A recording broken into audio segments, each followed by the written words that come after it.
కోనసీమ జిల్లా రాజోల్లో మెగా అభిమానులు సంబరాలు చేసుకున్నారు. ఇటీవల విడుదలైన మనశంకర వరప్రసాద్ గారు సినిమా భారీ విజయం సాధించింది. దీంతో రాజోలు తాలూకా వరుణ్ తేజ్ ఫ్యాన్స్ అధ్యక్షుడు పైడిపర్తి రాజా, నటుడు కల్కి రాజా కుటుంబ సభ్యులతో కలిసి సంబరాలు చేసుకున్నారు. తాటిపాక శ్రీ లక్ష్మీ థియేటర్ దగ్గర విజయోత్సవం ఘనంగా నిర్వహించారు. వేడుకల్లో social media influencer Surekha, Razole Chiru Pawan సేవా సమితి అధ్యక్షుడు గూండా బత్తుల తాతాజీ, మెగా అభిమానులు పాల్గొన్నారు. జంజీ బ్యాచ్ అందరికి మెగాస్టార్ ఏంటో చూపించారు. గెట్ రెడీ, ఇది మెగాస్టార్. ఇప్పుడు యూజువల్లీ మొన్న ఒకసారి అయిపోయింది. మన ప్రీమియర్స్ కి చూసినప్పుడు మా ముందు ఒక ఆయన చెప్తున్నారు, నా పక్కన కూర్చున్న ఆయన ఈజ్ అరౌండ్ 55 years అలా ఉంటది అన్నమాట. పిల్లలు జంజీ కుర్రోళ్ళు మీకే చెప్తున్నా. కూర్చున్నప్పుడు మన అన్న చూసా, అరే ఏమది పాము, అరే బిస్కెట్ ఆపుతారు అన్నట్టుగా ఆయన సినిమా చూడట్లేదు, ఫోన్ చేస్తున్నా, అరే మా బాస్ కొట్టాడు రా, మన బాస్ కొట్టాడు రా అని చెప్పి ఆయన ఫోన్ మాట్లాడుతూనే ఉన్నాడు.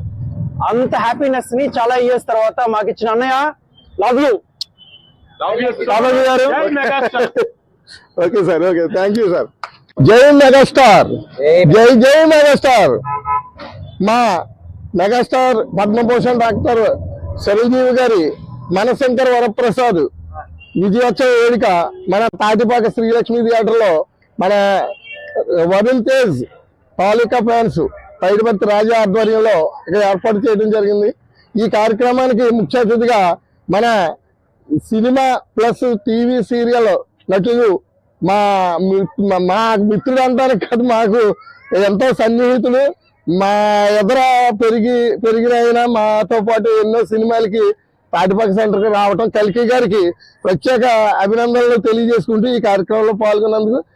మా చిరంజీవి గారి ఫ్యాన్స్ కి సంబంధించి 45 సంవత్సరాల సుమారు నుంచి ఎన్నో కార్యక్రమాలు చేస్తున్నాం. కానీ ఈ సెకండ్ ఇన్నింగ్స్ మొదలయ్యాక చిరంజీవి గారు రాజకీయ జీవితం తర్వాత మేము జీవితాంతం మర్చిపోలేని మనశంకర వరప్రసాద్ అంటే ముందు కూడా ఉన్నాయి. కానీ ఈ సినిమా ఒక విధంగా లెక్కేసుకుంటే 20 సంవత్సరాల కుర్రోడి కాడి నుంచి 70-80 సంవత్సరాల పెద్దవాళ్ళ వరకు ఈ సినిమా ఏంటో, చిరంజీవి ఏంటో, చిరంజీవి 70 నుంచి 20 ఏజ్లోకి ఎలాగొచ్చారో ఏంటో అన్నది అంత హ్యాపీగా ప్రతి ఒక్కళ్ళు ఫ్యామిలీ పరంగా ఎవరైనా టిక్కెట్లని మాకు ఫోన్ చేస్తే మినిమం 15 నుంచి 20-30 కావాలన్నారు. అలాగా కనీసం మేము అభిమానులకి టిక్కెట్లు కూడా ఇవ్వలేదు. ఆన్లైన్లో